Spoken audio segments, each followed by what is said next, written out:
আলকা বিনোদী মাধ্যমিক বিদ্যালয়ের অনলাইন ক্লাসে সকলকে স্বাগত।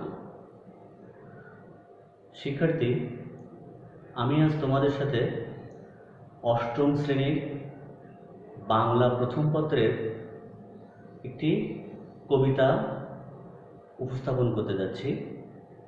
তো তোমরা সবাই আশা করি মনোযোগ সহকারে তোমাদের প্রয়োজনীয় শিক্ষা সামগ্রী নিয়ে মনোযোগ সহকারে ক্লাসটা দেখবে। সবাইকে অনেক অনেক ধন্যবাদ জানাচ্ছি। তো আজকের ক্লাসে সবাইকে স্বাগত।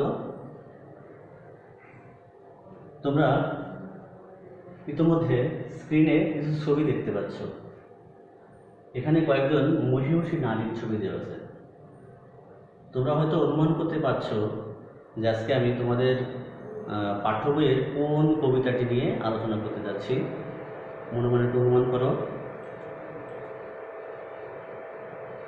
আমি লাল্টু কুমার পাল, সহকারী শিক্ষক বাংলা, আলকা মিলনী মাধ্যমিক বিদ্যালয়, ফুলতলা, খুলনা।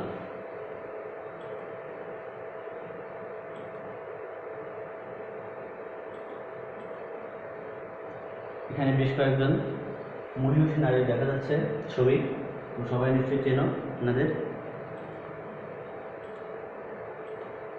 তাও আমরা নামটা দেখে নিই।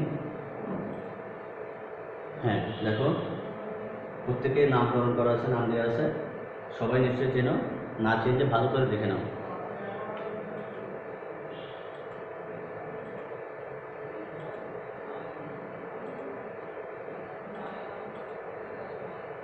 হ্যাঁ বন্ধু, তোমরা বুঝতেই পারছো যে তোমাদের পাঠ্য বইয়ের নারী কবিতাটি আমাদের বিদ্রোহী কবি কাজী নজরুল ইসলামের লেখা নারী কবিতাটি আজকে আমরা আলোচনা করছি।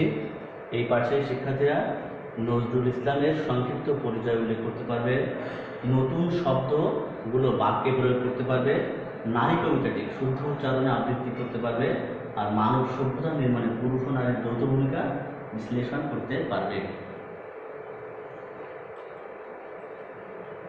আমরা একটু সংক্ষেপে কবির পরিচিতি জেনে নিই। খেয়াল করো কবির জন্ম, খেয়াল করো এই যে নজরুল আমাদের বিদ্রোহী কাজী নজরুল ছবি। দেখো 1899 খ্রিস্টাব্দের 24শে মে বর্ধমান জেলা আসানসোল মহকুমায় তিনি জন্মগ্রহণ করেন। আর আমরা জানি যে প্রথম মহাযুদ্ধ শুরু হয়ে তিনি বাঙালি পল্টনে যোগদান করেন, আমরা সবাই জানি এটা। তারপরে ওনার আত্মনিয়োগ, অর্থাৎ কলকাতার সাহিত্য ক্ষেত্রে আত্মনিয়োগ করেন তিনি। বিদ্রোহী কবি, আমরা তাকে বিদ্রোহী কবি হিসেবে চিনি। পরাধীনতা, অন্যায়, অবিচার, শোষণের বিরুদ্ধে প্রতিবাদ করা থাকে আমরা সবাই।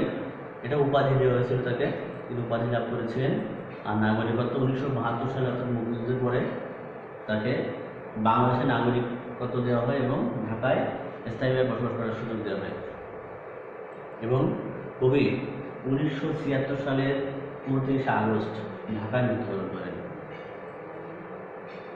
কবির রচনাবলী, আমরা অনেক রচনাবলী, অনেক মানে বিখ্যাত বিখ্যাত রচনা বাংলা সাহিত্যকে অনেক সমৃদ্ধ করেছে। তার মধ্যে আমরা কয়েকটা দেওয়ার চেষ্টা করেছি। নজরুলের প্রথম কাব্যগ্রন্থ অগ্নিবীণা, এবং সব থেকে শ্রেষ্ঠ বলা যায় তারপর প্রবাসিকা, সিন্ধু হিন্দল, ঋত্যের বেদন এবং বিষের বাসী। তোমরা নিশ্চয়ই সবাই দেখো, খেয়াল করো একক কাজ হিসাবে কবি নজরুল ইসলামের বিখ্যাত 4টি গ্রন্থের নাম কিছুক্ষণ আগে আমরা দেখেছি, নিশ্চয় বলতে পারবে।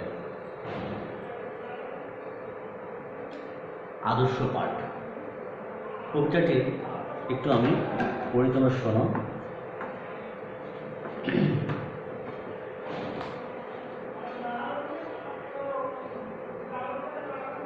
নারী, কাজী নজরুল ইসলাম। আমার চোখে পুরুষ রমণী, কোনো ভেদাভেদ নাই। বিশ্বের যা কিছু মহান সৃষ্টি চিরকল্যাণকর, অর্ধেক তার করিয়াছে নারী, অর্ধেক তার নর। বিশ্বে যা কিছু এলো পাপ তাপ বেদনা অস্ত্র বাড়ি, অর্ধেক তার আনিয়াছে নর, অর্ধেক তার নারী। জগতের যত বড় বড় জয়, যত বড় বড় অভিযান, মাতা ভগ্নী ও বধূদের ত্যাগে হইয়াছে মহিয়ান। কত রণে কত খুন দিল, লেখা আছে ইতিহাসে কোন নারী দিল স্মৃতির সিঁদুর লেখা নেই তার পাশে।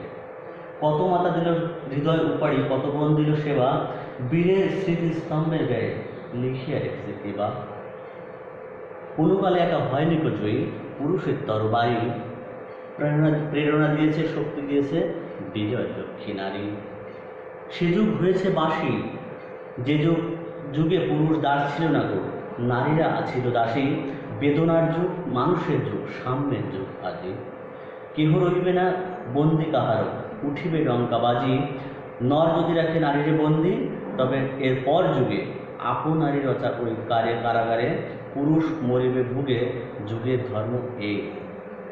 পীড়ন করিলে সে পীড়া এসে পীড়া দেবে তোমাকে, তাই না? পীড়ন করিলে তোমাকেই পীড়া দেবে, সেটা আমরা দেখে নিই। এবার একটু কবিতার দেখো।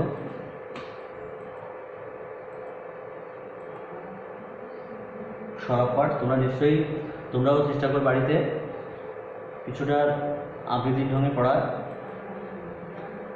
আমরা এই শব্দের কবিতার কিছু নতুন শব্দ শিখে নিই। সাম্য, খেয়াল করো, এই কবিতা গাহি সাম্যের গান, প্রথম লাইনে আছে গাহি সাম্যের গান, সাম্য। এখানে সাম্য মানে কি খেয়াল করো একটু। সাম্য মানে সমতা, সকলের জন্য সম অধিকার। সাম্য মানে সমতা বা সকলের জন্য সম অধিকার। তারপরে খেয়াল করো মহিয়ান, মহিয়ান মানে আছে কি সুমহান, এখানে মহিমান্বিত অর্থে ব্যবহার করেছে। রণ, র মধ্যাহ্ন রণ, খেয়াল করো একটা ছবি দেখা যাচ্ছে কি যুদ্ধের ছবি। রণ মানে কি দেয় যুদ্ধ বা লড়াই, তাই তো? হ্যাঁ। রচা, রচা মানে কি রচনা করা হয়েছে এমন, রচনা করা হয়েছে এমন, সৃষ্টি করা হয়েছে এমন, তাই তো? হ্যাঁ।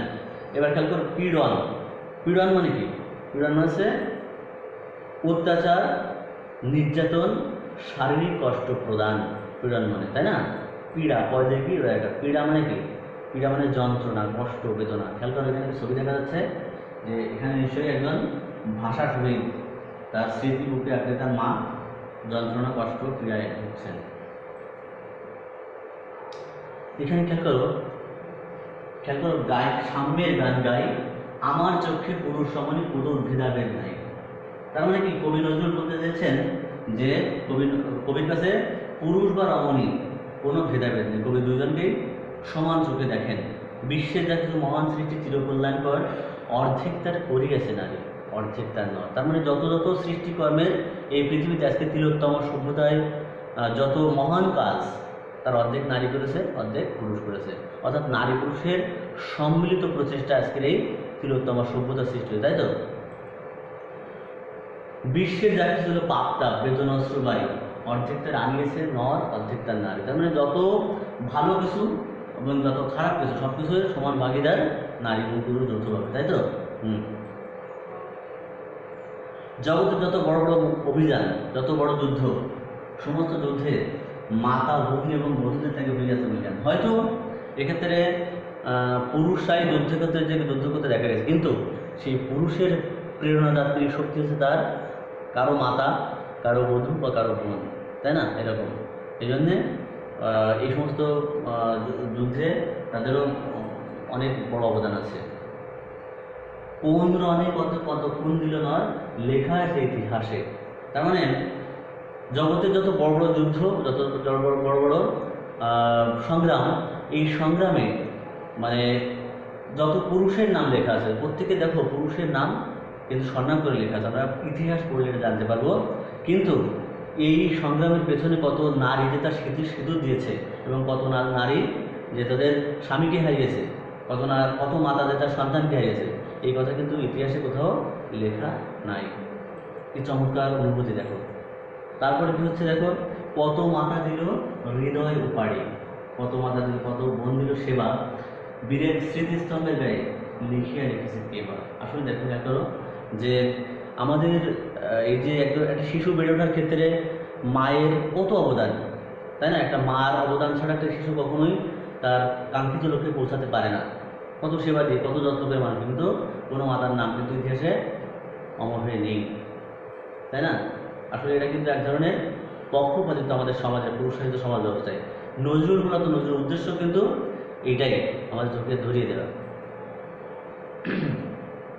কোনো কালে একা হয়নি তো জয়ী, পুরুষের তরবারি প্রেরণা দিয়েছে, শক্তি দিয়েছে বিজয় লক্ষ্মী। নারীকে বলা হয়েছে বিজয় লক্ষ্মী, কারণ নারীর প্রেরণা, নারীর অনুভূতি, নারীর প্রেরণা, নারীর শক্তি ছাড়া কখনোই পুরুষরা ভালো কোনো জয় অর্জন, বিজয় অর্জন করতে পারেনি। যুগে যুগে যত বড় বড় যুদ্ধ, যত বড় বড় অভিযান হয়েছে, প্রত্যেকটা যুদ্ধের পেছনে আছে নারীদের অবদান। নারীরা প্রেরণা শক্তি দিয়ে তারা অনেক অবদান রেখেছে। সেই যুগ হয়েছে বাসী। কোন যুগ? যে যুগে পুরুষ দাস ছিল না, অর্থাৎ যে যুগে পুরুষ দাস ছিল না কিন্তু নারীরা ছিল দাসী। একসময় আমাদের নারীদের দাসী বলা হতো, হ্যাঁ, সেই যুগ কিন্তু এখন আর নেই, বাসী হয়েছে সেই যুগ। নজরুল বলছে সেই যুগ এখন আর নেই। হ্যাঁ, বেদনার যুগ, মানুষের যুগ, সামনের যুগ আছে। আজকে সবার সমান অধিকার, আজকে নারী পুরুষ, হ্যাঁ, সবাইকে সমান অধিকার আজকে। এখানে কেউ কারো বন্দি থাকবে না, কেউ রইবে না বন্দি কারো। উঠেছে ডঙ্কাবাজি, অর্থাৎ ডঙ্কা মানে কি? বিজয় কেতন, তাই তো?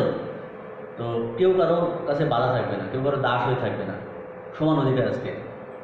খেয়াল করো, যদি নর যদি রাখে, নর মানে কি? এখানে নর মানে পুরুষ, নর যদি রাখে নারীকে বন্দি, তবে এরপর যুগে আপনারের রচনা ওই কারাগারে, অর্থাৎ পুরুষ যদি কাউকে বন্দি করে রাখে, কোনো নারীকে বন্দি করে রাখে, তাহলে পুরুষের রচনা করার কারাগারে একদিন পুরুষকেই কি ভুগে মরতে হবে। এটা যুগের ধর্ম। আসলে ওই যে ইংরেজিতে কথা যে টিট ফর ট্যাট, তাই না? পীড়ন করিলে সে পিড়ে আপনাকে পিড়ে দেবে, তাই না? এটাই বাস্তবতা।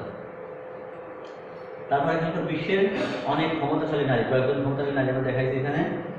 দেখো, খেয়াল করো কয়েকজন, এদের কিন্তু খেয়াল করো প্রাচীনকালের নারীরা কিন্তু অনেক আগে, এদের জন্মসাল দেখলে বুঝতে পারছো তোমরা, জন্মসাল।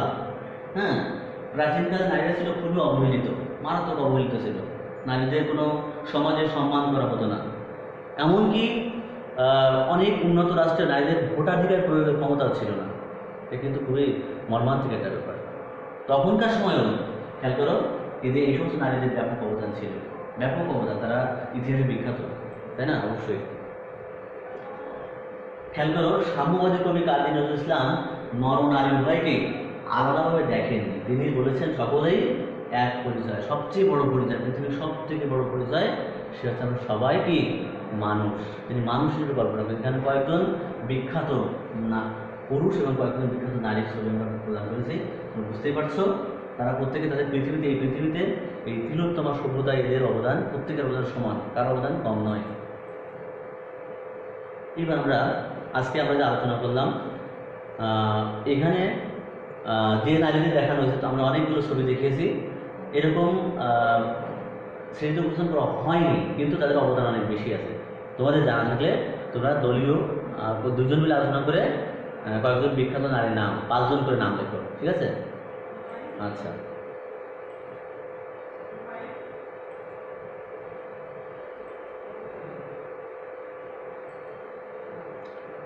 পৃথিবীর প্রতিটি মহান সৃষ্টি ও কল্যাণে নারী ও পুরুষ অবদান সমান। আমরা কি অস্বীকার করতে পারি? তোমাদের বাড়িতে তোমাদের মা আছে, বাবা আছে, তোমাদের সংসারের জন্য, তোমার বেড়ে ওঠার জন্য তোমার বাবারও যেমন অবদান সমান, মায়ের অবদান সমান, কারোর অবদান কম নয়। এই জন্যে কবি নজরুল তার এই নারী কবিতার মাধ্যমেই তার এই অনুভূতি ব্যক্ত করেছেন। নারী পুরুষের মানব সভ্যতা নির্মাণে নারীর অবদান অনেক বেশি। এমন কি কৃষিকাজের সূচনা, আমরা জানি যে কৃষিকাজ, প্রাচীন যুগে কৃষিকাজ, এই কৃষিকাজের সূচনা করেন কারা জানো? অবশ্যই নারীরা করেছিলেন। নারীরাই কৃষিকাজের সূচনা করেছিল। সুতরাং অনেক বড় বড় কাজও করেছিলেন। এবং কৃষিকাজের দেখো এখানে ইতিহাসের পাতায় পুরুষের কথা যতটা লেখা আছে, নারীর কথা ততটা লেখা নেই, তাই না? আছে কি? এখানে অতটা লেখা নেই। এখানে বিখ্যাত পুরুষদের কয়েকজন পুরুষের নাম লেখা আছে, কিন্তু আমরা ইতিহাস ঘাটে দেখা যায় যে সেরকম নারীদের অবদান আছে, কিন্তু সেরকম নারী খুব কম সংখ্যক দেখা যায়, একেবারে খুব কম। মানে এবার বিশ্বের দেখো মহান সৃষ্টি চিরকল্যাণকর, অর্ধেকদের করিয়েছে নারী, অর্ধেকদের নয়। চমৎকার একটা লাইন। এই উদ্দীপকটির তাৎপর্য দলে দলে আলোচনা উপস্থাপন করে, তোমরা কয়েকজনে আলোচনা করে জিনিসটা একটু লেখো, অন্তত 5টা লাইনে উপস্থাপন করো। আজকে নারীর উপর নির্যাতন চলবে না, তার অধিকারকে ক্ষুণ্ণ করা যাবে না, সময় এসে নারী অধিকার আদায়। আমরা প্রত্যেকেই নারীদের যথাযোগ্য মর্যাদায় তাদের প্রাপ্য অধিকার দিব এবং তাদেরকে সম্মান করব। আজকে আমরা মূল্যায়নে যাই। খেয়াল করুন, কাজী নজরুল ইসলামের জন্ম কত সালে? কাজী নজরুল ইসলামের জন্ম কত সালে? এখানে খেয়াল করো, আমরা একটু দেখে নিই কত সালে। তোমরা বুঝতেই পারছো 1899 সাল, তাই না? আমরা প্রথমে কবি পরিচিতি পড়েছিলাম। তারপরে খেয়াল করো, নারী কবিতাটি কোন কাব্যগ্রন্থ থেকে নেওয়া হয়েছে? কোন কাব্যগ্রন্থ? বুঝতেই পারছো কোনটা? হ্যাঁ, অবশ্যই সাম্যবাদী, আমরা দেখেছি। তারপর কি হলো, খেয়াল করো, নারী কবিতা অবলম্বনে সমাজে নারীকে মুক্তি দিতে পারে যে বিষয়ে সচেতনতা, অর্থাৎ নারীদের আজকে যে অবস্থা, এই অবস্থাকে মুক্তি দিতে পারে কে? সচেতনতা, শিক্ষা এবং অধিকার। কোনটি সঠিক? 1 ও 2, 1 ও 3, 2 ও 3, 1, 2 ও 3, নিশ্চয়ই কোনটা? অবশ্যই কোনটা? 1, 2 ও 3, অর্থাৎ তিনটে, সচেতনতা, শিক্ষা এবং অধিকার বোধ। তারপরে সে যুগে পুরুষ দাস ছিল না, তো নারীরা আসলে দাসী। কার দাসী ছিল? নারীরা কার দাসী ছিল?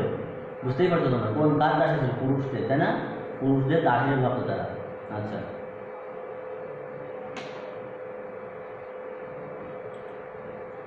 বাড়ির কাজ, মানব সভ্যতা নির্মাণে পুরুষ ও নারীর অবদান সমান কথাটির যথার্থতা বিশ্লেষণ করে 15 লাইনের একটা অনুচ্ছেদ লিখে আনবে। অর্থাৎ জগতে আমাদের সমাজ ব্যবস্থায়, আমাদের সমাজে পুরুষ এবং নারী দুজনের অবদান সমান, এই কথাটি কোন কোন ক্ষেত্রে প্রযোজ্য, অন্তত তোমরা 10 থেকে 15 লাইনের মধ্যে একটা অনুচ্ছেদ লিখে আনবে। ঠিক আছে? সবাইকে আজকে আলকা মিলনী মাধ্যমিক বিদ্যালয়ের অনলাইন ক্লাসের পক্ষ থেকে সবাইকে আবারও অনেক অনেক অভিনন্দন এবং শুভেচ্ছা জানিয়ে আমি আমার ক্লাস এখানেই শেষ করছি। সবাইকে ধন্যবাদ।